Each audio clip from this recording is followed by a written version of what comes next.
Gracias. This is the Rorshok, Georgia update from the 8th of February, 2024. Quick summary of what's going down in Georgia.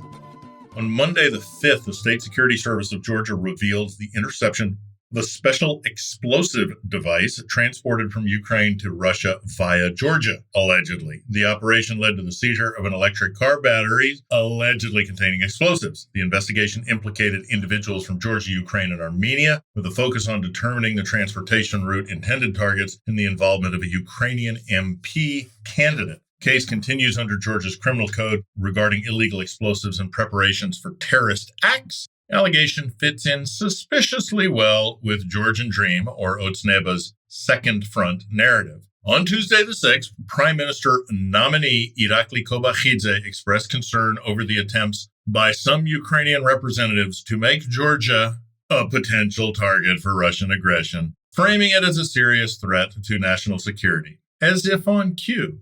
In keeping with the strawman methods, he invented demands for Georgia to become a second front in the conflict, which literally nobody wants or advocates, then said those non-existent demands are harmful to the state. On Wednesday the 7th, a landslide in Baghdati and Imereti region prompted extensive rescue efforts after burying 4 houses. Timur Mkhebrishvili, the head of the Emergency Management Service, reported the recovery of a 4th body and the rescue of 1 individual, with efforts to find 5 missing persons. The operation involves 200 people, dogs, and additional equipment, with 70% of the area already cleared. On Tuesday the 6th, the Western Balkan parliamentary delegation visited Odzisi, which is on the Georgian side of South Ossetia, led by Irakli Beraya. They examined the occupation's impact, including illegal construction and barriers, highlighting the importance of international support against Russian aggression for European security. The visit underscores the need for increased global pressure on Russia to respect international laws and obligations. On Tuesday the 6th, President Salome Zurabashvili addressed Georgia's parliament, saying that a true European state is founded on democratic principles ensuring universal prosperity, not limited to a privileged few. She highlighted 2023's achievement of U.S. membership candidate status, urging Georgia to embrace European values fully and transform into a democratic state. The vision marks a pivotal moment for Georgia to leave its post-Soviet past behind and embark on a national European path. People reacted to the speech, with a few of the usual suspects saying it lacked a positive acknowledgement of the country's success. On Tuesday the 6th, the Georgian Ministry of Internal Affairs reported a decline in certain crimes in the country. There was a decrease in premeditated murders and property crimes. However, drug-related and cybercrime detections increased. Document shows that people are allegedly trusting the police more and that they are reporting crimes more frequently. On Monday the 5th, Tbilisi Mayor Kachi Kaladze addressed comments by Mikhailo Podolyak, an advisor to the Ukrainian president, regarding prioritizing Misha Saakashvili's release. Kaladze said that each country has its priorities and emphasized that the former president would be released after serving his sentence, highlighting, in an entirely unironic way, respect for legal processes amidst international concerns. On the same day, Misha stated his recovery under the prison's conditions is impossible. He said that he was innocent and that he hadn't committed any crimes, denying all accusations. Highlighting a disregard for his health and justice, Misha expressed his concerns about injustice and rights violations in Georgia's prison system, which many have suffered. This past week, the book Hard by a Great Forest by Georgian-born Leo Vardiashvili took the English-speaking world by storm. Relocated to England at 12, Vardiashvili intertwines his Georgian roots with post-Soviet life intricacies. Celebrated by The Guardian and The New York Times, the novel paints a picture of Georgian life and its Soviet past. In addition to being a great story well told, it sparks debate on national identity and historic healing. But it's only in English so far and has not been much noticed in Georgia.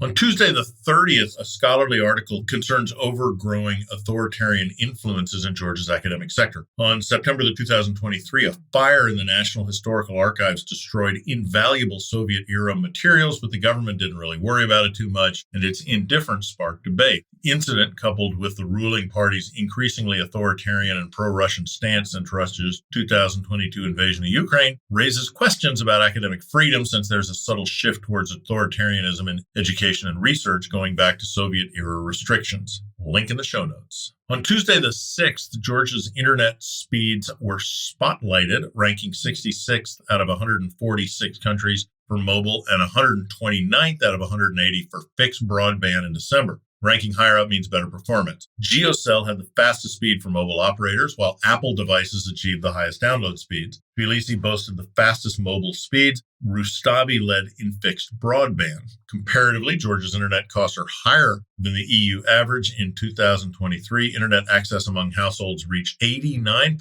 in Georgia, while in the EU it was 92%. On Monday the 5th, Parliamentary Committee approved a program by the Georgian government and cabinet nominees, including candidates for Minister of Defense, Justice, and Interior. The program aims to build a European state, emphasizing legal reform, security, defense cooperation with NATO and the EU, peace initiatives in the occupied regions. On Tuesday the 6th, 4 parliamentary committees endorsed a new cabinet and program aimed at building the European state. The session featured discussions on ministerial plans across various sectors, including cultural and sporting events, educational reforms, and healthcare improvements. On Tuesday the 6th, strong winds and floods hit the Samogrelo-Zemosvaneti region, causing significant damage. Roofs were ripped from buildings, electricity was disrupted, and the Nguri River's swelling led to flooding courtyards and road closures. Emergency services are responding. Efforts to assist and repair damage are underway. On Friday the 2nd, Nata Peradze faced a Tbilisi city court ruling for her protest act in the Holy Trinity Cathedral, where she threw paint on a Madonna icon that also depicted Joseph Stalin. Peradze captured and shared her actions on social media. She was charged with petty hooliganism, resulting in a 5-day administrative arrest. This highlights the intersection of religious reverence, historical figures' legacies, modern political activism, prompting a legal and societal discourse on the boundaries of expression.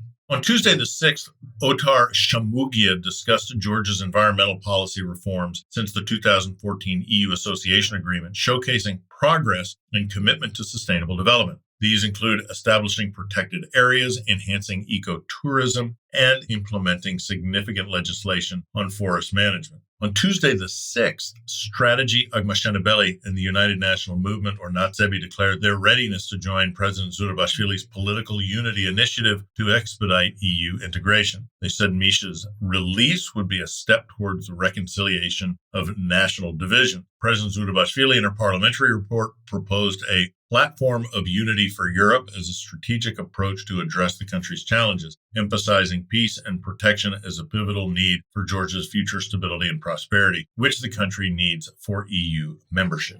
And that's it for this week. We want you to love these updates even more than you already do. We made a very short survey that will take you 2.3 minutes to fill out. You know what you're saying? Mark, my brother, I am driving. Or I'm cooking and my hands are covered in food goo. Or you always talk about the show notes and I don't even know what those are or where to find them. But yeah, check the show notes. Please. Nachmandis.